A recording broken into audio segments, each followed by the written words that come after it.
Hey everybody, it's Yuli here from Rich Laptop Lifestyle, and in this video I want to talk about productivity and how nothing will make you more productive in my opinion than traveling. Can you be more productive while traveling? Yes, you can, but traveling gives you some very strong and unique perspectives which allow you and automatically make you more productive as opposed to if you're not traveling.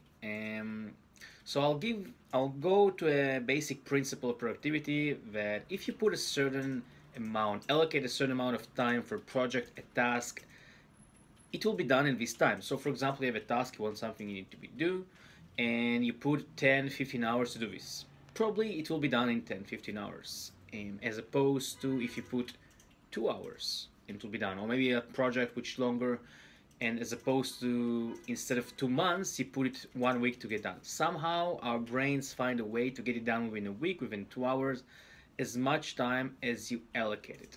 Now I'm traveling for almost 2.5 years at this moment. Right now I'm shooting this video from New York. I am staying in New Jersey here, and during this time I became much more productive. I see how the traveling makes me more productive every single month, and also I'm happier and I'm working less and less kinda and working on the more important things. So I saw this shift in the last 2.5 years. And if you're serious about traveling, and that means you actually want to go out from your apartment when you're traveling and not staying in your computer, if you're an entrepreneur and have online businesses, then you're creating a gap in your day where you're forced to leave your computer. You're kind of forced to leave your workspace. Just going away and we're doing a trip. It can be just exploring a city. It can be anything in between which traveling means to you. So, and when you create this gap, this can mean also flights if you're flying a lot, or if you're taking some long buses, trains, whatever it is may be. And during this time, you'll not have access to Wi-Fi, or just want to actually enjoy and do some other things. This can be trips, adventures, maybe climb mountains, whatever it is for you. And again, the idea here is will bring you out of your computer.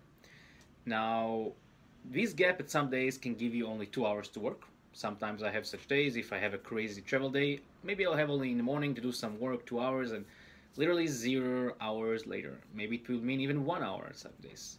At some days, maybe if you're more settled, in my case, I can have 5 hours even to do work.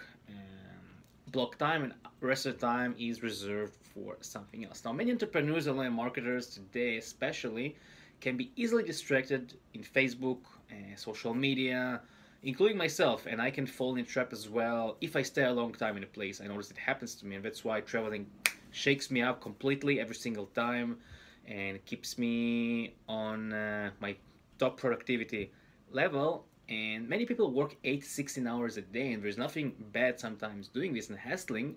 Thing is, many people do it and not have any true progress.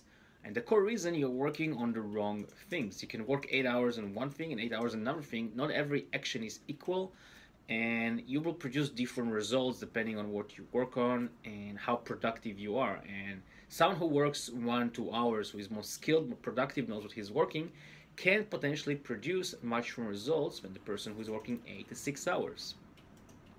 Now, not every action is equal. As I said, if you do customer support, for example, it has a certain value per hour, as opposed to if you spend your time on creating new strategies, new businesses, maybe some new products, new services. Those kind of example can add another zero to your income. And it's very different from, let's say, doing customer support, whatever your business in, whatever customer support means, but those two things are not equal.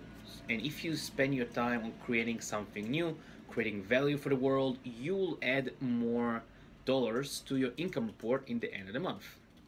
Now, in addition, when you force yourself outside of the computer and actually you want to do a trip, you want to fly, it's important that things will continue working smoothly, because otherwise you don't want things to be broken. And I find many online entrepreneurs kind of get hooked on being on the computer every single day. I know I was there for a while, and I had to bring myself out of there.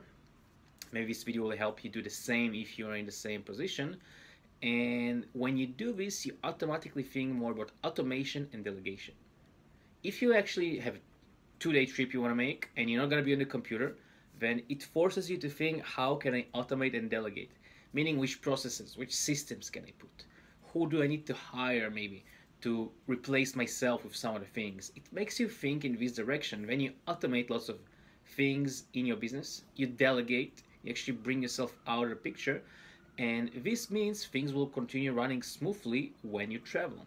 And this also means it frees up your time to work on the important things which you as an entrepreneur need to be working on, and not the things which will not add more zeros to your income. And again, I'm traveling for 2.5 years. I see every time when I do some trip, fly around, how every time I think more, how can more automate, how I can more delegate, and it forces me sometimes to make a lot of work in a short amount of time, and it makes me much more productive with every single month that I continue traveling. So I hope this video helps you. If you have any thoughts about traveling productivity, I would love to hear your comments below in the video, and I'll see you in the next video, maybe in our location I'll be, and have a great day.